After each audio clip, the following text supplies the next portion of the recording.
네, 여러분 반갑습니다.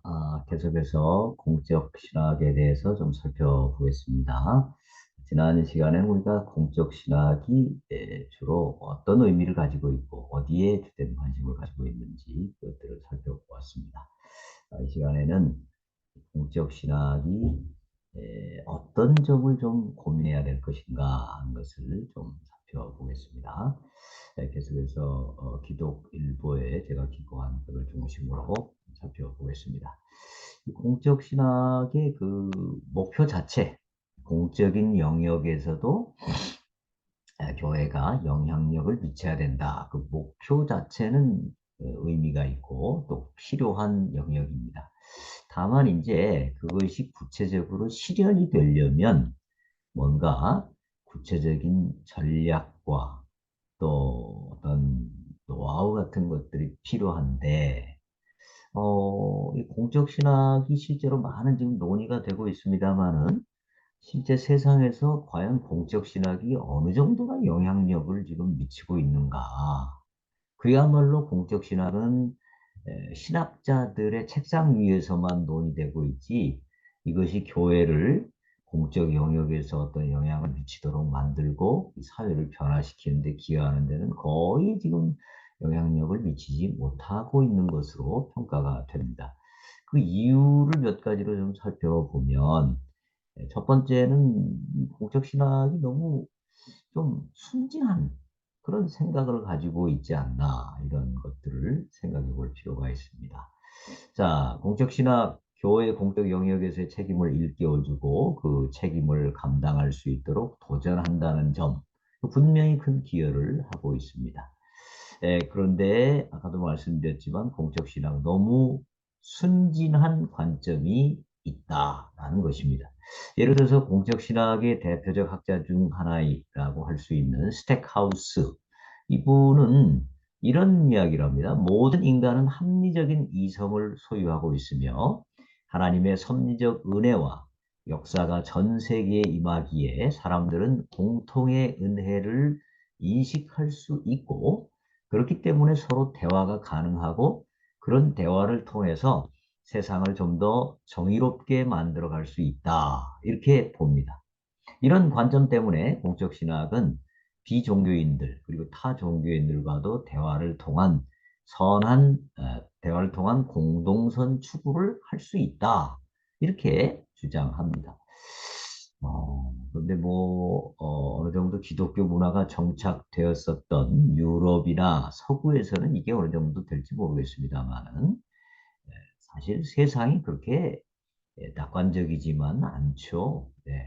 세상에 보면 굉장한 충돌들이 많이 일어나고 있지 않습니까? 예를 들어서 기독교를 핍박하는 공산권, 또 이슬람권, 이런 경우를 보면 대부분 그 사회들이 합리적 이성을 소유하고 있고 공통의 은혜를 기독교인들과 같이 인식할 수 있다? 그리고 자유로운 대화가 가능하다? 이렇게 생각하는 건 너무 순진한 생각이죠. 네, 지금도 공산권이나 이슬람권 이런 데서는 기독교를 심각하게 핍박하고 있고 기독교의 가치관과 정면 충돌되는 경우가 많은데 예, 거기에서 자유로운 대화가 가능하다고 보는 것은 너무 순진한 생각일 수 있죠.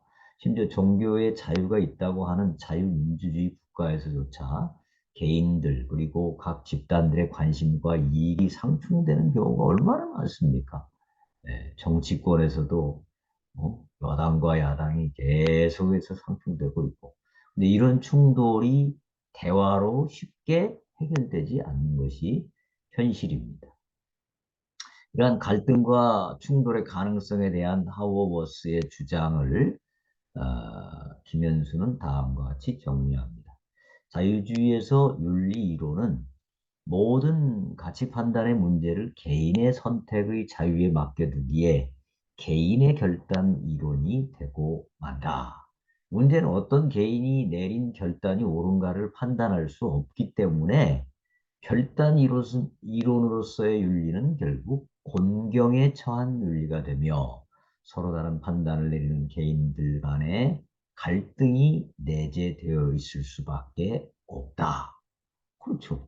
모든 사람이 다 나름대로 자기의 판단을 내리고 나름대로의 윤리적 기준이 있기 때문에 이게 갈등이 내재되어 있을 수밖에 없다 이거죠. 이런 갈등 상황 속에서 사람들이 공통의 은혜를 인식할 수 있고 세상의 대화나 토론을 통해서 기독교가 원하는 또 기독교가 지향하는 공공선을 쉽게 도출하고 수용할 것이다.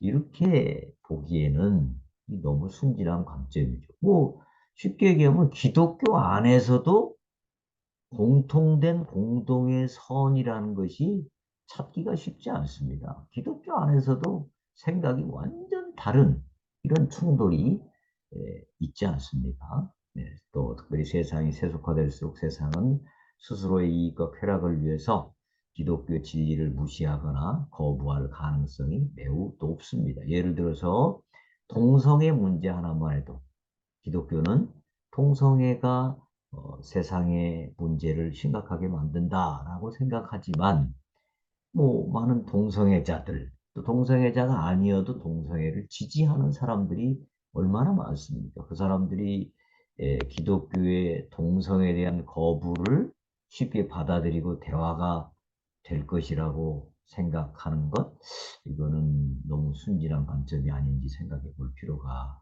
있죠. 두 번째는 기독교 정체성 약화의 가능성입니다.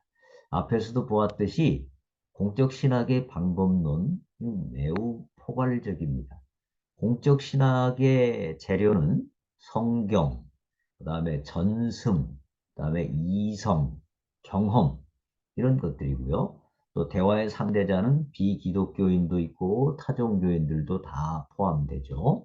다양한 사람들과의 대화를 통해서 사회를 위한 도덕적, 영적 체계를 수립하고 이러한 과정을 통해서 공공선을 이루어가야 된다. 이렇게 강조한다는 것을 앞에서 살펴보았습니다. 그런데 현실적으로 각 문화들과 종교 전통들이 제시하는 도덕적, 영적 기준들은 종종 서로 충돌할 수밖에 없는 경우가 많습니다. 예. 이런 상황에서 평화로운 공존을 하면서 공공선을 찾으려고 하면 결국 서로의 것을 기꺼이 양보할 수 있을 때 공공선이 가능해지겠죠. 이런 과정에서 공적 신학은 공공선을 중시하다 보면 기독교의 핵심 진리마저도 양보할 수 있어야 될 것입니다. 그런데 공적 신학이 이처럼 세상에 받아들일 수 있는 것을 만드는 것을 제1의 과제로 삼는 그런 번역 신학을 추구하게 되면 기독교는 자신의 독특한 언어를 상실할 수 있다라는 것이죠. 그 결과 교회는 자신의 정체성을 상실하고 오히려 세상에 자신을 순응하게 되는 결과로 이어질 수 있고 이로 인해서 교회는 자신의 이야기가 아니라 세상의 이야기에 의해 지배당하며 세상의 종속 기관으로 전락될 수 있다. 이렇게 하워워스가 경고하고 있습니다. 그러니까 이미 이 공적 신학의 문제점에 대해서 하워워스라는 분이 잘 지적을 하고 있는 것이죠. 또 기독교가 공적 영역에서 자신의 목소리를 낼 권리가 있는 것과 같이 다른 종교인들도 그들의 목소리를 낼 권리가 있다는 것을 인정해야 공공선이 가능해지겠죠. 그러다 보면 결국 정치적 종교 다원주의가 될 수밖에 없고 이것은 결국 공적 신학이 종교 다원주의로 이어지고 이것은 기독교의 정체성을 약화시키는 결과로 이어질 잠재적 위험성이 있다라는 것입니다. 그러니까 공공선을 제시하는 것을 너무 중요한 목표로 생각하게 되면 이것은 자칫 기독교 정체성 자체가 약화되어 버리고 종교적 다원주의, 종교 정치적 다원주의로 이어지게 될 위험성이 매우 크다라는 것입니다. 어, 앞에서 살펴본 대로 공적 신학의 주된 이론적 근거는 하나님의 보편적 통치와 예수 그리스도를 통해서 나타난 하나님의 나라입니다. 당연히 하나님의 나라는 공적 영역에서 정의와 평화를 세우는 일이다. 이렇게 보통 우리가 이해를 하고 있죠.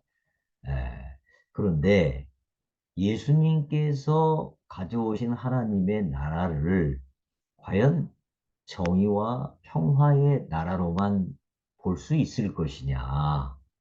정의와 평화가 이루어지면 그게 하나님의 나라냐? 이걸 우리가 좀 고민해 볼 필요가 있습니다. 물론 예수님께서 가져오신 하나님의 나라에 그런 요소가 내포되어 있는 것은 분명하죠. 그러나 정의와 평화가 하나님 나라의 주된 목적 또는 요소였다면 아마 예수님은 백성들이 원하는 대로 이스라엘의 왕이 되는 것이 가장 좋은 방안이었을 것입니다. 예수님 자신이 이스라엘의 왕이 되어서 이스라엘의 정치적 독립을 가져다 주고 그래서 이스라엘을 정의로운 사회, 평화가 이루어지는 사회를 만드는 것이 곧 하나님의 나라를 만드는 방안이 아니었을까요? 그런데 백성들이 예수님을 향하여 왕이 되어 주기를 간절히 바랬지만 정작 예수님 자신은 오병이어 기적을 일으키신 후에 백성들이 억지로 자신을 왕 삼으려는 것을 피해서 혼자 산으로 피하셨죠. 그렇죠? 그리고 백성들의 원함을 들어주지 않으셨습니다. 또 부활 후에도 제자들이 이스라엘 나라를 회복하심이 이때니까 이렇게 어떤 그 예수님의 정치적 메시아 역할을 기대하면서 이스라엘의 정치적 독립의 때를 물었을 때에 예수님께서는 이스라엘의 정치적 독립을 위해서 어떤 것을 해야 된다라고 지시하시기보다는 오히려 제자들에게 땅 끝까지 이르러 내 증인이 되라. 그렇게 말씀하셨습니다. 그리고 나사렛에서 모든 귀신 들린 사람들과 병자들을 고치신 후에 사람들이 예수님을 다른 동네로 가지 못하도록 만류할 때 누가복음 4장 43절로 44절에 주님 그렇게 말씀하시죠. 예수께서 이르시되 내가 다른 동네들에서도 하나님의 나라 복음을 전하여야 하리니 나는 이 일을 위해 보내심을 받았노라 하시고 갈릴리 여러 회당에서 전도하시더라. 이렇게 말씀하시죠. 즉 예수님의 사역의 주된 목적은 병을 고치고 가난 문제를 다 해결하고 이스라엘을 정치적으로 독립시켜서 이스라엘의 정의와 평화가 넘쳐나는 그런 나라를 세우는데 핵심적인 목적이 있지 않았고 또 그것이 하나님 나라라고 우리 주님은 말씀하시지 않으셨습니다. 오히려 하나님 나라 복음을 전하는 것에 예수님의 핵심적인 목표가 있음을 말씀하셨습니다. 이런 점을 보면서 핸드릭스는 누가복음 4장 43절로 44절 말씀에 대한 주석에서 이렇게 이야기를 합니다. 결국 전도가 주된 일이었음을 명심해야 한다. 구원에 이르게 되는 것은 말씀을 통해서이다. 이렇게 주장합니다.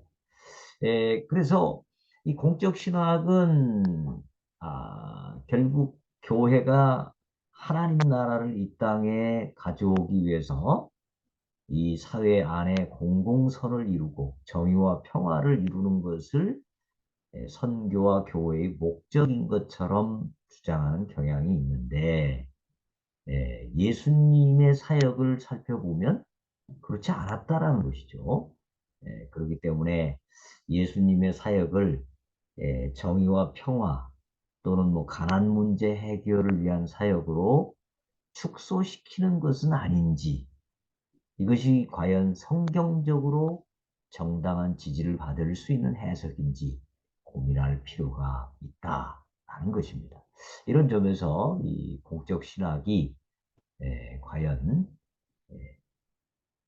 어떤 그 하나님의 나라를 너무 한쪽으로만 강조하는 것은 아닌지 고민해 볼 필요가 있다라는 것이고요. 그에 대해서 조금 다음 강의에서 좀 더 자세히 살펴보도록 하겠습니다. 네, 수고하셨습니다.